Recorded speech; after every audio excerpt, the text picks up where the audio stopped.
gaya-gaya tuning itu banyak sekali. Oh, ternyata tuningan kayak gini tuh masuk ya di sistem saya. Padahal kan ini termasuk kita bilang entry level ya. Barangnya boleh dibilang benar-benar nggak yang sampai high end kayak gimana. Enggak. Tapi kalau Main di suaranya medium, itu main ya di medium ya, medium. medium. Masih single. 2013 masih single? Masih. Oh, kalau sekarang udah dong? Udah. Oh, istri berapa? 1. Saya mikir istri 2 atau 3 Enggak, gitu. 1.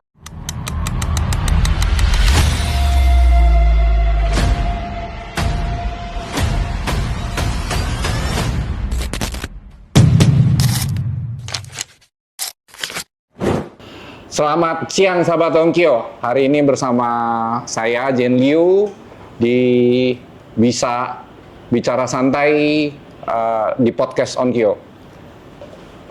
Jika kita lihat dalam beberapa tahun terakhir ini banyak toko audio yang tutup, tapi ada seseorang yang malah membuka tokonya. Industri mobil di audio ini terasa makin berat, tapi orang ini justru masuk semakin dalam. Saya perkenalkan seseorang yang fenomenal yang selalu hadir di kompetisi adalah Kosanto dari Zero Noise. Halo, Ko. Kenalan dulu. Iya. Ya, Ko. Kesana yuk. Kosanto, sebelum masuk ke materi nih, saya ingin Anda menceritakan tentang Anda gitu. Sebelum masuk ke arah toko saya pertanyaan. Halo, perkenalkan saya Santo. Saya owner dari Zero Noise Audio. Saya bergeraknya ya di bidang audio. Ya. Saya tuner. Saya juga penghobi. Penghobi audio mobil atau audio home atau audio pro? Tahu sound itu dari home. Oh, dari home. Iya, tahu sound audio mobil itu enggak. Hobi itu dari home audio. Dari home audio, ya kan. Terus untuk masuk ke car audio itu kan butuh instalasi. Kok bisa gitu loh masuk sampai ke sana? 2000 kecil ya, 2007 2008 itu saya sudah mulai coba bangun di mobil sendiri. Oh, DIY, do it yourself lah ya, bangun mobil sendiri, ya kan? Iya. Enggak, bukan bangun sendiri, masih ke bengkel. Oh, masih ke bengkel. Masih ke bengkel. Jadi customer, jadi user. Jadi user. Terus untuk tertarik masuk ke situ? Untuk tertarik. Karena apa? Ya karena gini.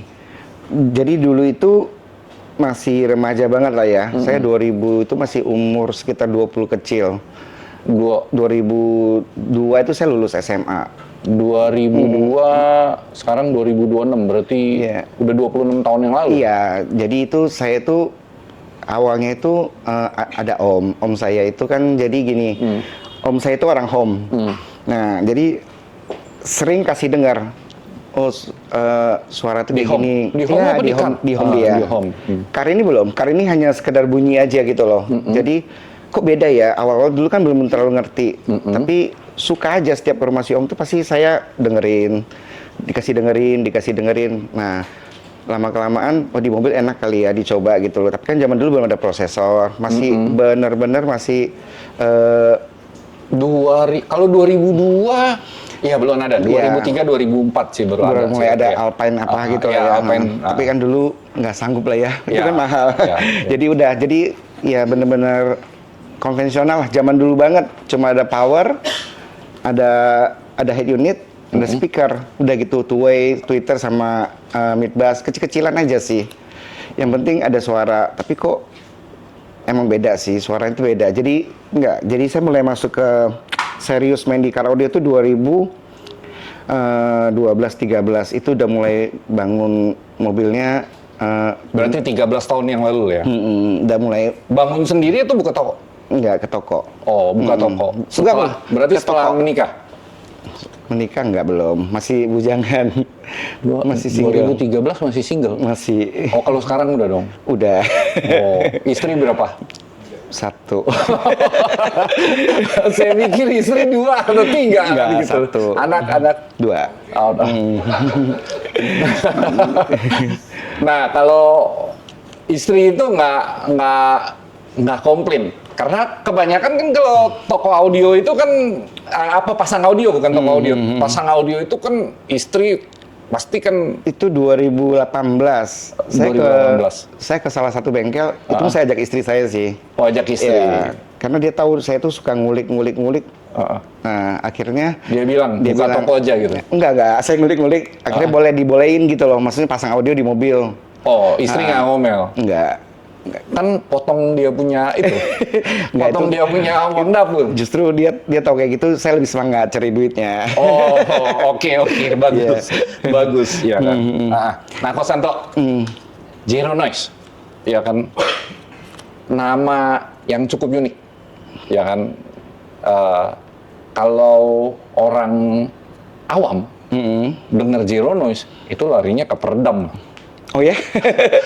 Zero Noise sih, Iya, yang iya. nggak ada suara ya Iya. kayak di sana. Tapi itu namanya cukup unik kalau saya bilang. Filosofinya apa sampai beri nama tokonya itu Zero Noise? Jadi noise itu kan lebih kalau kita itu Heeh. sebagai installer lah ya, momok lah. Noise itu momok. Kita paling takut tuh setelah selesai terpasang semua tuh, momok yang paling kita takutkan adalah hal pertama adalah noise. Noise itu kan distorsi lah, hissing lah dan lain sebagainya. Nah, kenapa saya sebut nama Zero Noise itu? Ya, musik itu kan kita percaya.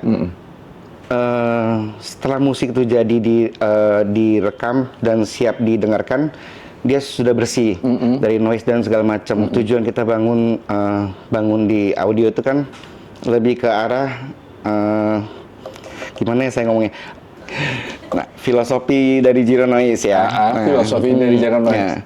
Jadi gini, noise itu salah satu hal yang paling ditakutin iya. sama installer.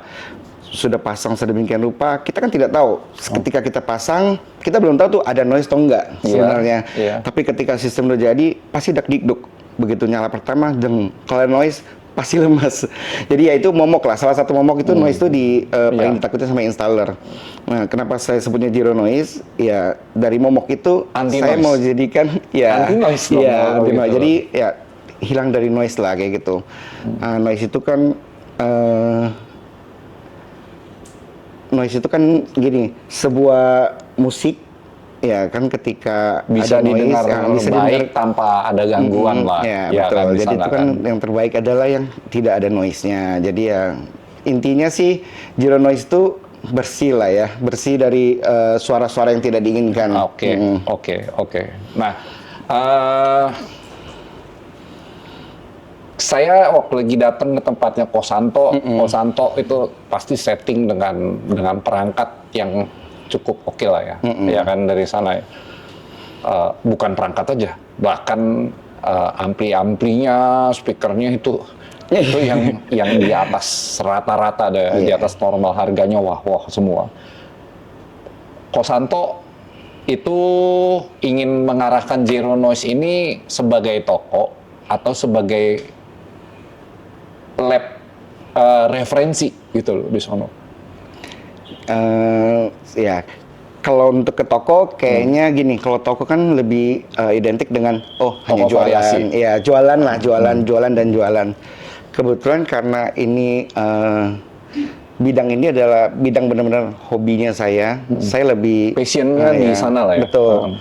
Jadi saya itu lebih jualan itu pasti untuk nutupin semua kos kita, terus untuk kehidupan di toko juga kan, ada operasional dan lain sebagainya. Jadi mau dibilang hanya toko ya enggak sih. Saya lebih ke edukasi. Jadi dengar musik tuh kayak gini loh. Jadi referensi kualitas lah Iya, betul. dari sono. Oke. Kalau 5 tahun ke depannya rencananya apa? Rencananya. Zero Noise mau dibawa bagaimana nih? Jadi importir kah? Atau jadi influencer kah? Jadi edukator? Mungkin pemegang brand lah ya. Pemegang brand. Iya. Berarti importir atau ngeriset produk lah ya? Iya, salah satu kayak gitu. Mudah-mudahan Riset bisa produk. ya. Atau buka sekolah? Nggak kayaknya. Enggak, kenapa? Kalau buka sekolah enggak? Buka sekolah juga lumayan.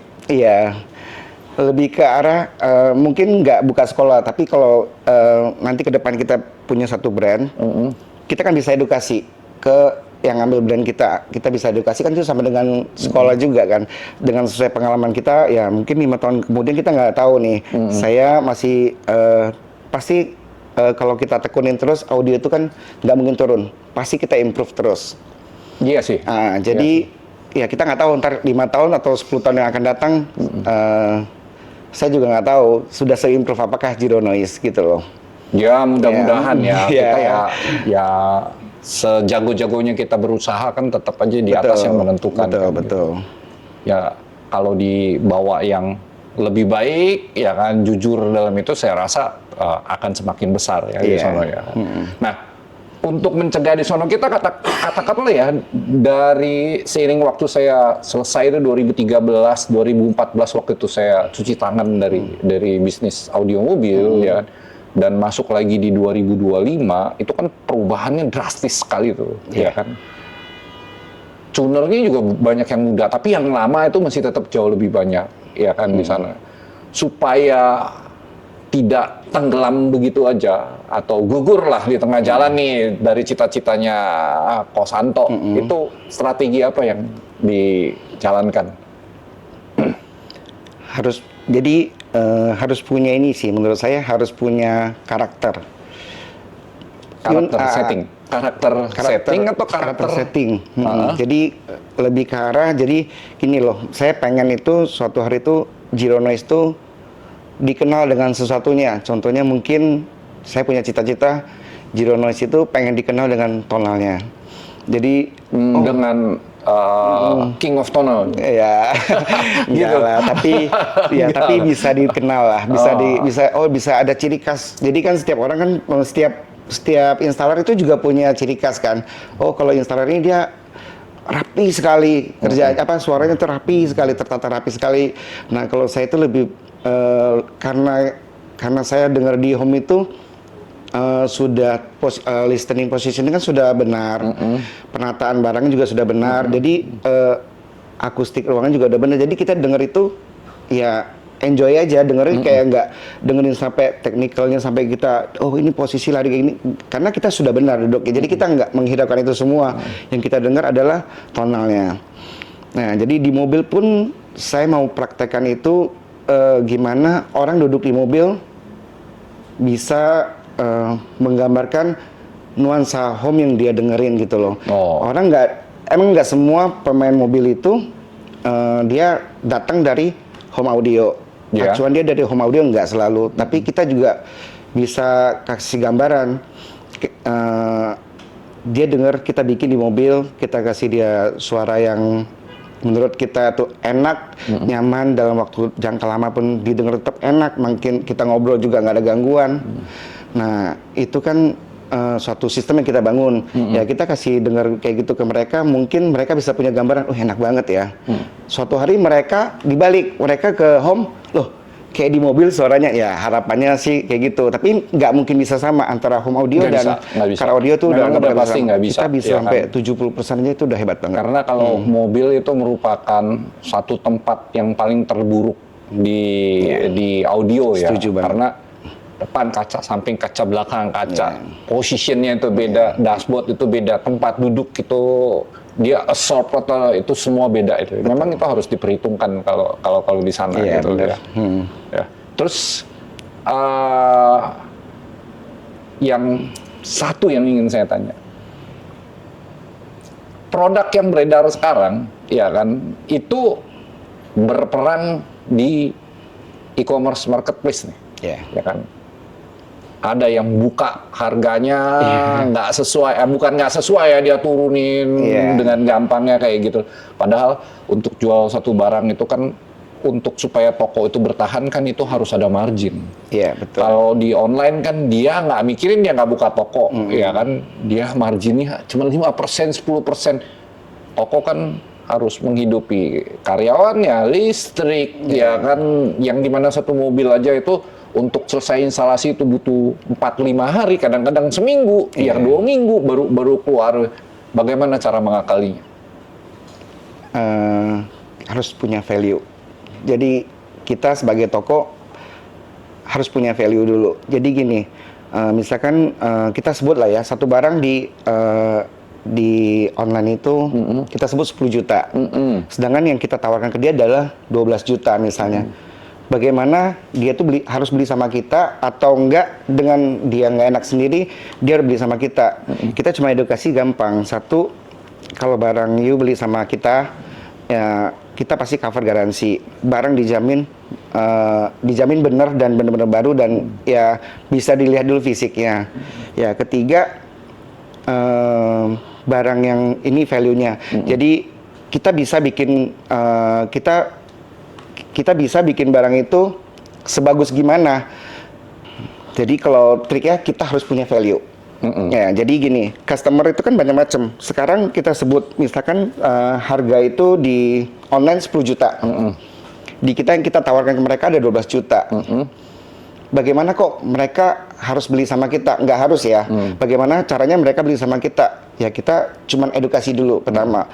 Barang tuh warantinya seperti apa kalau di online. Ya, kalau beli di kita udah pasti kita cover. Ada garansi setahun, kita cover setahun full. Ada masalah dalam pemasangan, cacat pabrik, kita ganti full baru tanpa diservis. Nah, yang ketiga, ya kita akan bisa membuat suara itu jauh lebih benar gitu loh. Pasang lebih benar, kita tanggung jawabnya full.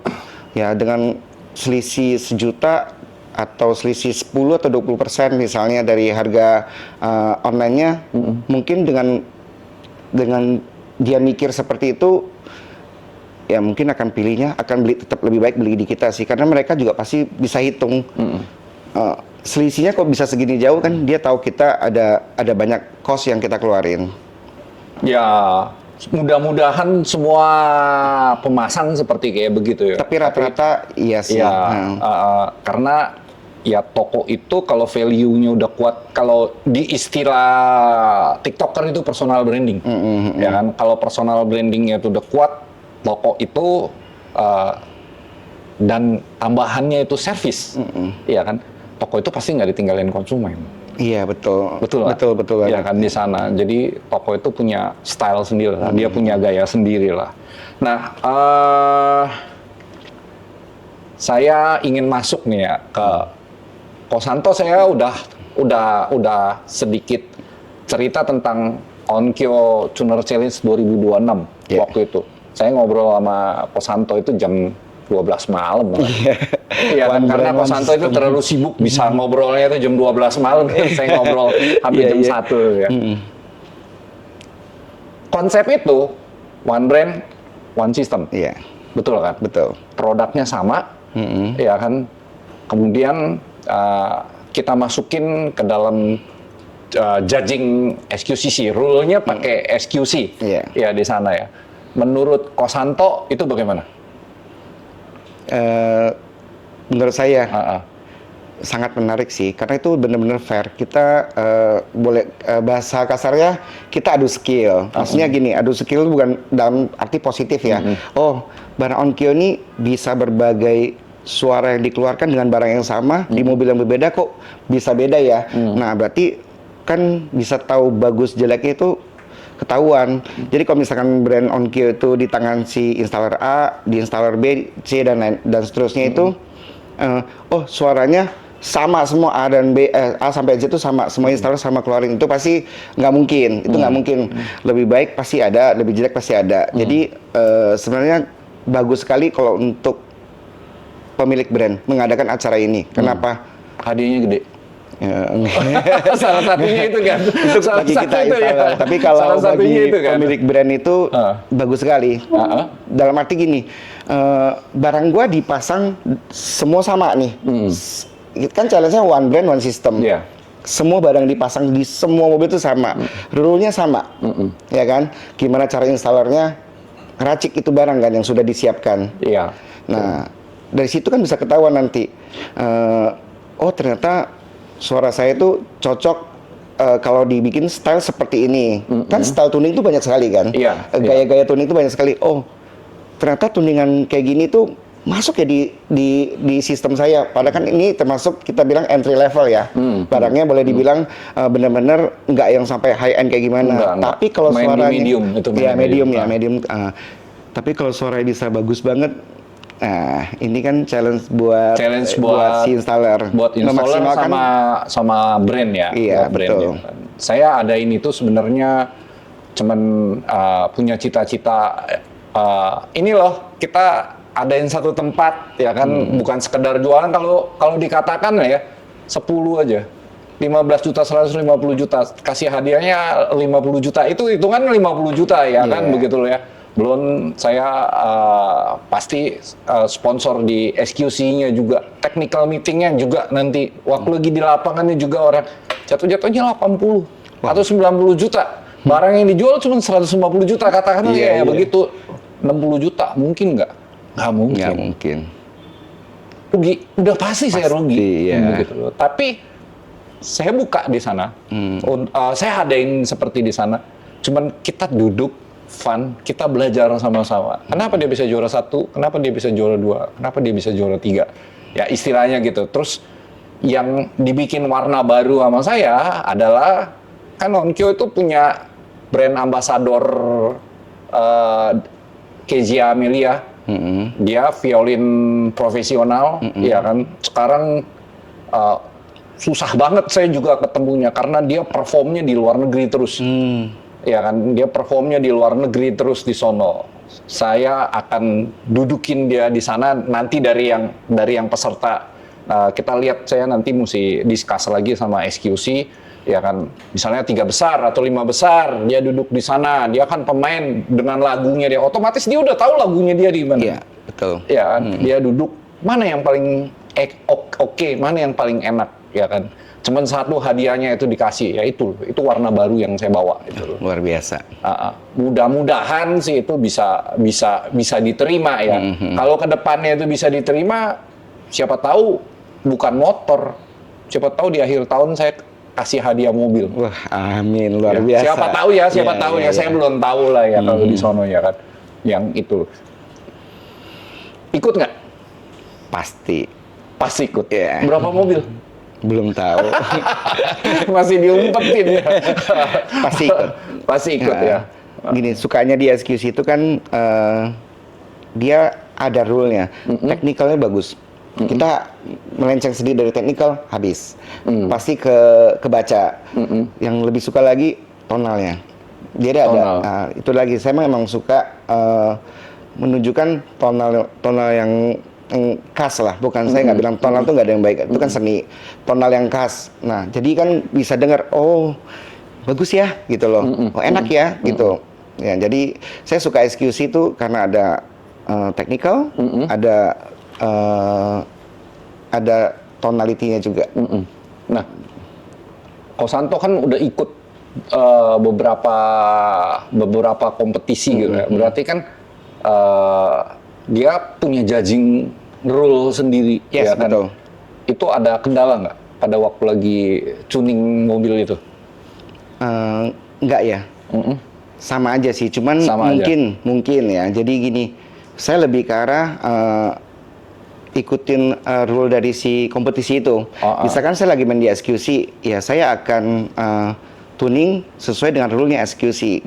Nanti MSF beda, nanti Usachi, Yaska dan lainnya gitulah. Berarti ngikutin Rule dari si acara itu. Nah, menurut Kosanto itu kesalahan tuner-tuner di Indonesia per hari ini apa aja? Karena saya lihat Kosanto itu satu orang yang fenomenal loh. Masuk, nggak dikenal, langsung piala kan begitu loh. Saya juga lihat, ini siapa ya? Kan ya saya walaupun nggak ngikutin, saya belum pernah kenal kan waktu itu ya. Kenalnya juga nggak sengaja kan kalau kayak gitu. Menurut Kosanto, kesalahan tuner-tuner di sini apa tuh?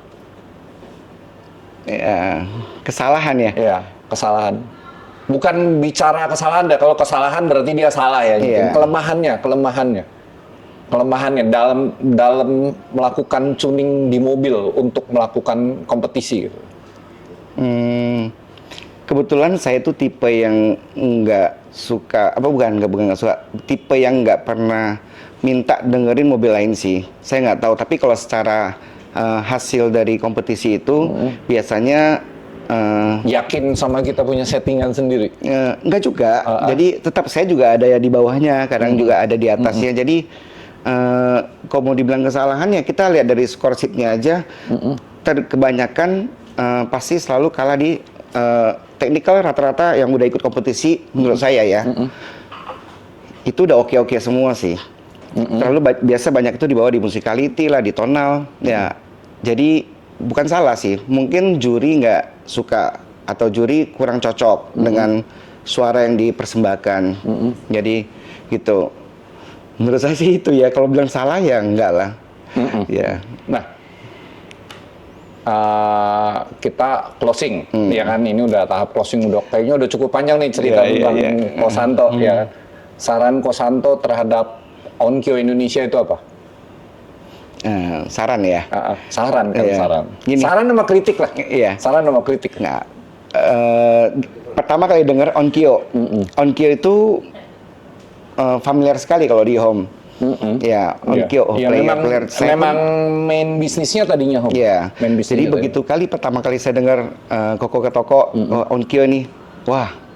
Pertama kali launching deh saya ada lihat YouTube-nya ya dengan siapa itu pokoknya saya lihat Onkyo, wow keluar bagus gak ya ini?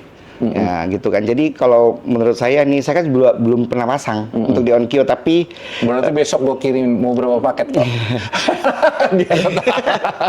satu paket dulu. Kalau saran saya Onkyo ini pokoknya gini, kita sekarang lagi di era digital. Onkyo itu kita kenal dengan playernya, amplifiernya, itu kan suaranya enak ya, analog segala macam. Ya mungkin mau bikin di era digital, mau secanggih mungkin silakan. Ya itu saran dari saya. Tapi kesan analog itu harus dipertahankan juga gitu. Karakter dari Onkyo kalau bisa tetap dibawa sampai ke car audio ini. Oke. Nah, kalau saran sih itu. Saran itu. Ya. Kalau tips untuk tuner nih, untuk toko-toko lain, untuk tuner atau untuk pembeli lah, untuk pembeli itu sarannya apa aja? Tipsnya apa aja? Bagaimana cara memilih produk atau tipsnya untuk tuner-tuner yang masih takut-takut untuk ikut kompetisi atau ikut workshop itu? Sarannya apa? Sarannya ya mampir ke toko, diskusikan dulu. Ini untuk pembeli dong. Ya, untuk pembeli ya. Untuk pembeli. Datang ke toko, diskusi dulu, kasih tahu sejujur-jujurnya. Budgetnya? Bukan, seleranya dulu. Oh, seleranya dulu, bukan budget ya? Bukan, cara mendengarkan orang tuh beda-beda. Jadi saya ketemu customer banyak yang mereka malu. Oh, saya sukanya genre-nya seperti ini, tapi dia nggak berani. Saya pengennya di orang-orang genre ini nggak dianggap misalnya kayak gitu kan. Tapi dia nggak jujur, dia cuma pasang audio bla bla bla selesai. Ketika dipasang, oh dia kayak ngerasa nggak puas. Kan kalau itu karena nggak ketidakjujuran. Gini, genre kita juga bisa dari dia jujur ke kita bisa kasih dia itu barang-barangnya, drivernya cocok buat genre ini, lebih enak ini nih gitu loh. Ada juga kan, oh saya nggak suka pedas, saya sukanya soft, warm kayak gitu. Loh kita kasih barangnya ini kan kita bisa kasih racik kalau jujur. Jadi jujur dulu, ngomong dulu, nggak usah malu-malu. Tapi kan kadang-kadang ada pembeli yang nggak tahu gitu loh, dia nggak ngerti sama sekali. Padahal dia suka misalnya, oh iya tak, kebanyakan suka jazz, ya kan? Pernah ketemu yang punya genre-nya aneh nggak? Ada. Genre apa? Jazz? Metal, rock metal. Bukan aneh. Tapi untuk di gini. Beda. Beda. Kita tuningnya pun beda. Kalau genre rock metal ya banyak sih, banyak ya. Nggak aneh. Tapi itu lebih aneh. ke tapi untuk... kalau yang aneh misalnya dia demen nanggep wayang. Nah, itu aneh tuh genrenya ya. Nggak pernah ketemu yang kayak gitu. Belum pernah ketemu ya. Mau coba? Ya boleh. Iya, mestinya dikasih tahu di sini, siapa tahu orang yang demen denger begitu dia pasang audionya di mobil. Saya juga belum pernah sih. Belum pernah ya. Tapi kalau ada boleh coba sih ke workshop, kita coba. Saya coba dengar, kita coba cari tahu dulu kayak gimana sih rekamannya, kayak gimana sih suaranya yang di itu. Ya genrenya kan kadang-kadang nggak semua saya paham, tapi kita sudah dengar, ya pasti kita tahu loh ini arahnya mau kemana kayak gitu. Ini kan untuk pembeli. Ya untuk membeli. Terus kalau untuk toko-toko yang masih baru-baru mulai nih, ya kan, bagaimana bisa seperti kayak Kosanto itu jalannya itu masuk ke kompetisi, terus hanya terus tiap tahun lalu sempat dapat champion berapa kali? Ada yang dapat champion? Lumayan sih, tapi nggak hitung sih. Nggak hitung, lumayan. ya? Pialanya saya lihat di toko berjejer begitu banyak ya di sana. Ya. Dan mobil yang disetting sama Kosanto, sebenarnya kalau orang yang ngerti itu dia duduk pindah dari satu mobil, kok ini suaranya bisa kayak kembar begini ya kan, kita juga bingung. Padahal perangkatnya itu beda-beda ya kan di sana. Ya itu style tuner lah ya. Ya stylenya Kosanto ya. Saya dengar 4 mobil. Ini kok tonalnya sama semua ya? Gimana caranya kan? Padahal perangkat yang dipasang itu kan beda-beda, amplinya juga beda-beda. Itu juga saya lihat kok bisa ya kan begitu loh di sana. Iya. Jadi kalau tips untuk untuk toko yang mau mulai itu ya kadang gini, saya sering ketemu juga ya. Kok dengan kayak gini bisa kompetisi gak sih? Nah, itu kan dia kesannya tuh kompetisi tuh harus kayak gimana ya. Kompetisi mah coba daftar, rasain dulu. Kita belajar banyak sekali di kompetisi itu. Jadi kan nggak mungkin kita baru mulai mau coba langsung champion. Ya itu puji Tuhan kalau bisa kayak gitu. Tapi kan semua itu proses. Datang, cobain. Nggak ada instan. Ya kan? Saya itu nggak pernah dapat apa-apa. Hampir pertama kali buka toko. Nggak pernah sama sekali. Selalu di bawah. Tapi rahasianya nih, tipsnya nih. Ketika kita juri menjelaskan kelemahan kita apa-apa, kalau bisa dievaluasi. Iya, dicatat, bisa direkam. Ya udah, evaluasi lagi. Oh, kata juri itu kayak gini-gini. Yang penting jangan egois. Juri ngomong apa, kita cerna, ikutin, fix, pasti ada hasil. Itu nggak bohong. Oke. Oke, untuk hari ini saya closing. Thank you banget nih, Kosanto. Iya kan. Kita ketemu lagi di bulan Mei untuk di acara Onkyo Tuner Challenge, ya kan. Saya sedikit ya untuk closing baca karena panjang, ya kan. Onkyo Indonesia itu akan membawa warna baru di Onkyo Tuner Challenge 2026, ya kan. Untuk semua toko-toko atau pembeli yang ingin menghubungi, bisa menghubungi kita punya media sosial atau di toko-toko yang sudah mulai mendaftarkan di ini, nanti kita publish ya kan, atau di SQC. See you untuk seluruh audiens Onkyo Indonesia.